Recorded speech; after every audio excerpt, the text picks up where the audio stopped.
గారు జరుగుతున్న తీరు ఏ రకంగా చూస్తున్నారు? మీరు చూస్తున్నారు మీ పార్టీ మీద పిఠాపురంలో ఏం జరుగుతుంది అనే దాని మీద చాలామంది చాలా రకాలుగా మాట్లాడుతున్నారు. మీ దొరబాబు గారు అలా మాట్లాడకుండా ఉండాల్సిందని కొంతమంది మాట్లాడుతున్న పరిస్థితి. మీరేమంటారు మీ పార్టీ నుంచి? సార్ లక్ష్మీనాథ్ గారు, మీకు ప్యానెల్లో పాల్గొంటున్న వివిధ రాజకీయ పార్టీ నాయకులకి, విశ్లేషకులకి, అమ్మాటి అందరికీ నా నమస్కారం. నమస్తే. సార్, ఈ రోజు ఒక కుటుంబంలో నలుగురు ఉంటేనే ఆ నలుగురిలో ఒక మనస్పర్ధలు ఉంటాయి. అలాంటిది ఈ రోజు ప్రజల శ్రేయస్సు కోసం, రాష్ట్ర ప్రజల కోసం, రాష్ట్రం కోసం ఈ రోజు చంద్రబాబు నాయుడు గారు అయితేనేమి, అదేవిధంగా పవన్ కళ్యాణ్ గారు అయితేనేమి, మోడీ గారు అయితేనేమి, ఈ రోజు వాళ్ళు ఏదైతే పార్టీని పక్కన పెట్టి ఈ రోజు ప్రజల కోసం ముందుకు వచ్చి ఈ రోజు అధికారము ఇంకోటి కాదు. ఈ రోజు రాష్ట్ర ప్రజలు గత 5 సంవత్సరాలు ఏ విధంగా ఇబ్బంది పడ్డారు, ఏ విధంగా ఇబ్బంది పడ్డారు, అదే విధంగా 20 సంవత్సరాలు రాష్ట్రం వెనకబడిపోయింది. అలాంటిది ఈ రోజు రాష్ట్రం కోసం, రాష్ట్ర ప్రజల కోసం ఈ రోజు మనం అన్ని త్యాగం చేసి నడవాలని చెప్పేసి ఈ రోజు చంద్రబాబు నాయుడు గారు అయితేనేమి, పవన్ కళ్యాణ్ గారు అయితేనేమి, మోడీ గారు అయితేనే అక్కడక్కడ నియోజకవర్గం 1-2 చోట్ల ఇలాంటి డిస్టర్బెన్స్ అనేది ఉన్నాయి. కానీ వర్మ గారికి చాలా సార్లు చెప్పారు, ఏదైనా నీకు జనసేన పార్టీ వాళ్ళతో అలిగేషన్స్ ఉంటే నువ్వు అధిష్టానానికి చెప్పాలి, కానీ నువ్వు టీవీ మీడియా ముందు లేదా చేయడం కరెక్ట్ కాదు. ఈ రోజు ఒక అధికారి ఏదైతే ఎంట్రన్స్ లో బ్యానర్ పెట్టి చంద్రబాబు నాయుడు ఫోటో వేయకుండా MLA photo, deputy CM photo ఎత్తి లోపల స్టేజ్ పైన ప్రోటోకాల్ వేయడం అతను వ్యతిరేకించాడు. దానికి జనసేన నాయకులు ఏం చెప్పారంటే, చంద్రబాబు గారు 2 సార్లు ఎమ్మెల్యే గెలిచాడు, అదే వర్మ గారు 1 సారి గెలిచారు, వీళ్ళందరికీ ఏదైతే దాని ప్రోటోకాల్, దాని పరిస్థితి అన్ని తెలుసు. ఏదైతే నియోజకవర్గ ఎమ్మెల్యే కాబట్టి ఎంట్రన్స్ చేశాక మీద ప్రోటోకాల్ అంతా సీఎంది, డిప్యూటీ సీఎంది, అదే విధంగా ప్రోటోకాల్ ఫాలో అయ్యారు అంటే, లేదా అది కాదు కావాల్సిన అది మాట్లాడుకుంటే అప్పుడు వీళ్ళు సత్యమణికి చేస్తుంది జనసేన పార్టీ వాళ్ళు. ప్రజల ముందు నిజమాలుగా మాట్లాడుకుంటుందని ఈయన రెచ్చిపోవడము, దాన్ని సద్వినియోగం చెప్పేటప్పుడు కొంచెం డిస్టర్బెన్స్ చెప్పడం జరిగింది. దానికి ఈ రోజు కూడా చంద్రబాబు నాయుడు గారు ఏం చెప్పారు, ఈ రోజు ఏదైతే పవన్ కళ్యాణ్ గారు పిఠాపురాన్ని 600 కోట్లు ఖర్చు పెట్టి ఈ రోజు డెవలప్ చేస్తున్నారు. 600 కోట్లు ఇప్పటి వరకు నిధులు కేటాయించి దానికి ఇంత పెద్ద డెవలప్ చేసుకుంటూ, చిన్నదానికి పెద్దదానికి నువ్వు తీసుకుంటా ఉంటే పబ్లిక్ లో సన్నగిపోతుంది పార్టీ కూటమి ప్రభుత్వం చెప్పి. ఏదన్నా ఉంటే కొంచెం అధిష్టానానికి చెప్పుకో, లేదంటే అధిష్టానం చెప్పలేదు. మళ్ళా శ్రీనివాస్ గారు కానీ దీన్ని పైన యాక్షన్ తీసుకోమని చెప్పి, ఏదైతే ఎవరు తప్పో ఏమి ఎంక్వైరీ తీసుకోమని, కఠినమైన యాక్షన్ తీసుకోమని చంద్రబాబు నాయుడు గారు చెప్పారు. జనసేన పార్టీలో కొంచెం కాలాపం చూసాము. తెలుగుదేశం పార్టీ వాళ్ళకి జనసేన పార్టీ కొంచెం డిస్టర్బెన్స్ కొన్ని 2 చోట్ల ఉన్నాయి. అదే విధంగా జనసేన ఎమ్మెల్యేలు ఉన్నట్టు తెలుగుదేశం మేము వెనకబడిపోతాను బాగా ఫీలింగ్ లో ఉంటాము. తెలుగుదేశం జనసేన ఎమ్మెల్యే ఉన్నప్పుడు తెలుగుదేశం వెనకాల ఫీలింగ్, తెలుగుదేశం ఎమ్మెల్యేగా ఉన్నట్టు జనసేన వాళ్ళు వెనకబడి ఫీలింగ్.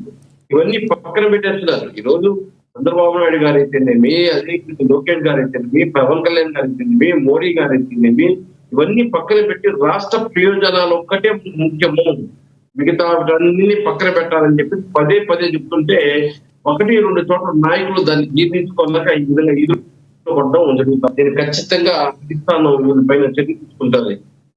రైట్, కంక్లూడ్ చేయండి. ఏమంటారు చివరిగా ఏం చెప్తారు? డిబేట్ లో మాట్లాడిన మాటలను బట్టి మీరు ఏం చెప్తారు? చివరిగా కంక్లూడ్ చేయండి సార్. ఇప్పుడు లక్ష్మణ్ మాట్లాడుతూ ఈ రోజు ఏదో వర్మ మంచి లీడరు, పవన్ కళ్యాణ్ పేరు రావడం లేదు, వర్మ పేరు వస్తుందంటే రాయితే వాళ్ళ పేరు బాగానే వస్తుంది, అది కాదు కదా.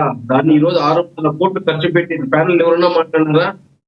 పెద్ద ఎత్తున నియోజకవర్గంలో 600 కోట్ల ఖర్చు పెట్టి అభివృద్ధి జరుగుతుంది. అక్కడ ప్రజలకు తెలుస్తుంది అభివృద్ధి ఏం చేస్తున్నారు అనేది. దాన్ని అడుగడుగులు అడ్డుకునే ప్రయత్నం, లేదు చీటికి మాటికి అలిగే ప్రయత్నం చేస్తున్న వర్మని మందలించాలి ఖచ్చితంగా.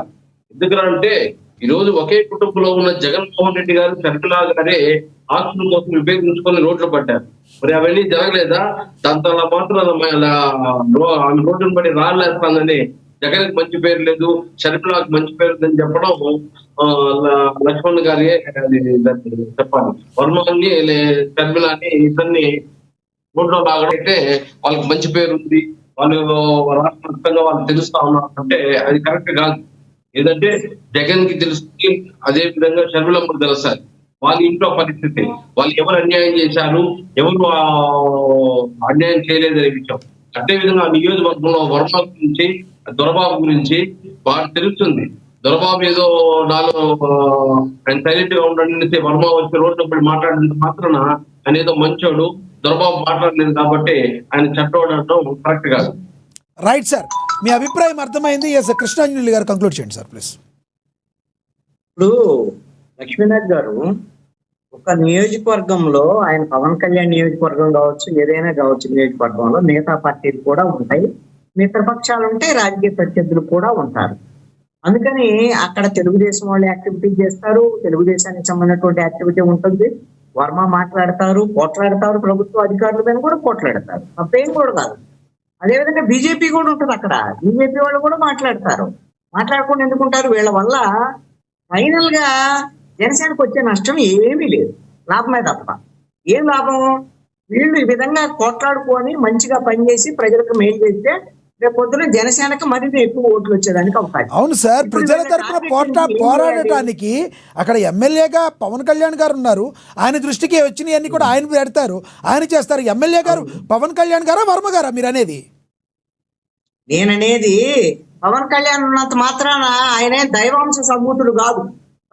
పిఠాపురం నియోజకవర్గం మొత్తం అద్భుతంగా డెవలప్మెంట్ అవటానికి అది ఆయనకు ఉండే నిధులను బట్టే పనిచేస్తారు. అధికారుల యొక్క పనితీరు మీద ఖచ్చితంగా తెలుగుదేశం వాళ్ళు అడగాలి, బీజేపీ వాళ్ళు అడగాలి, జనసేన కూడా అడగాలి. వర్మ గారు ఇక్కడ అధికారులతో మాట్లాడటానికి ఒక సామాన్య మానవుడిగా వర్మ గారికి హక్కు ఉంటుంది, టీడీపీ నేతగా ఆయనకేం హక్కు ఉంటుంది? అక్కడ ఎందుకుండదు? టీడీపీ నేతగా ఆయనకేం హక్కు ఉంటుందండి? మాకు ఇది కావాలి అని చెప్పడానికి మానవుడిగా ఆయనకి హక్కు ఉంటుంది. కానీ మిత్రధర్మాన్ని పాటించే వర్మ గారు, మిత్రధర్మాన్ని పాటించే పవన్ కళ్యాణ్ గారు, మిత్రధర్మాన్ని పాటించాల్సిన కూటమి ప్రభుత్వానికి వర్మ గారు శాపంగా మారే అవకాశం లేదంటారా? ఏమీ ఉండదు. మీరు నాకు తెలిసి లక్ష్మీనాథ్ గారు మీరు అర్థం చేసుకోవాలి. ఆయన కూటమి ప్రభుత్వం అద్భుతంగా ఉండాలి, పవన్ కళ్యాణ్కి మంచి పేరు కావాలని ఆయన అధికారుల మీద అడగొచ్చు, తప్పేం కాదు. పిఠాపురం వర్మ మాట్లాడేది ఏమీ తప్పు లేదు. ఈ విషయం జనసేన వాళ్ళు అర్థం చేసుకోవాలి. వీళ్ళ టార్గెట్ ఏముండాలి? వైఎస్ఆర్ ఏమండి మాట్లాడుతున్నాడు, అది అర్థం చేసుకోవాలి. వీళ్ళ టార్గెట్ ఏముండాలి? మాట్లాడుతున్నాడు కానీ ఎక్కడికైనా అభివృద్ధి గురించి మాట్లాడలేదు. ఇక్కడ అభివృద్ధి జరగలేదు, ఇక్కడ ప్రజలకు అన్యాయం జరుగుతుంది, ఎక్కడ మాట్లాడలేదు. ఎందుకు మాట్లాడలేదు? వేణు గారు వినలేదు ఇందాక మీరు. లక్ష్మీనాథ్ గారు అడిగారు, మురుగు కాలువలకు సంబంధించినటువంటి సమస్య మాట్లాడారు. కూటమి ప్రభుత్వం స్టార్ట్ అయిన 5 నెలల తర్వాత కృష్ణాంజలి గారు, కూటమి ప్రభుత్వం స్థాపించిన 5 నెలల తర్వాత నాతో వాదన కావాలా? కృష్ణాంజలి గారు కంక్లూడ్ చేయండి. అందుకు నేను కంక్లూడ్ చేస్తాను. వేణు గారు ఒక్క నిమిషం మీరు కంక్లూడ్ చేద్దరు కానీ ఇద్దరు మాట్లాడితే అర్థం కాదు కదా. అన్ని మాట్లాడతారండి, అన్ని మాట్లాడతారు. వేణుగోపాల్ గారు కొద్దిగా ఓపికగా ఉండండి. జనసేన వాళ్ళు కొత్తగా పవర్ లోకి వచ్చారు, వీళ్ళకి అన్ని విషయాలు తెలిసేటువంటి పరిస్థితులు ఉండటం లేదు. మీరు తెలుసుకునేటువంటి ప్రయత్నం చెయ్యండి. పవర్ అంటే ఇలానే ఉంటుంది. ఆ పవర్ వచ్చినప్పుడు జాగ్రత్తగా అణిగిమణిగి ఉండాలి. మిత్రులు ఉంటారు, రాజకీయ ప్రత్యర్థులు ఎవరు అనేటువంటిది తెలుసుకోవాలి. అక్కడ వైఎస్ఆర్ కాంగ్రెస్ పార్టీ మీ టార్గెట్. ఆ వైఎస్ఆర్ కాంగ్రెస్ పార్టీకి ఒక్క ఓటు కూడా రాకుండా రేపొద్దున వంగ జతో లేకపోతే ఇంకోళ్ళు పోటీ చేసినా ఆ ఓట్లు కూడా వైసీపీకి వెళ్లకుండా వచ్చేటువంటి విధంగా చేసుకోవాలి. మీరు వర్మని, అదే విధంగా బీజేపీ వాళ్ళని ఇప్పుడు మీరు చెప్పేది ఏంటి కృష్ణాంజనేయులు గారు? వర్మ గారు చూపించే అసంతృప్తిని జనసేన కండవా వేసుకుని ఆయనకు ఒక ఎమ్మెల్సీ ఇప్పించమంటారండి పవన్ కళ్యాణ్ గారిని? ఎవరు ఏమి ఇప్పినక్కర్లేదో తెలుగుదేశం వాళ్ళు చూసుకుంటారు. మరి అది చూసుకుంటే సరిపోద్దిగా, ఇదంతా వాళ్ళు చూసుకోకే కదా ఇదంతా. తెలుగుదేశం వాళ్ళు ఏం చేయాలో చూసుకుంటారో. వర్మ 5 సంవత్సరాలు, మిగతా 3 సంవత్సరాలు కూడా ఇలాగానే మాట్లాడుతూ ఉంటాడు. దానికి జనసేన వాళ్ళు ఏ ప్రాబ్లం లేదు. కూటమి విచ్ఛిన్నానికి కారణం కావాలంటే అలాగే మాట్లాడుకోమనండి. ఖచ్చితంగా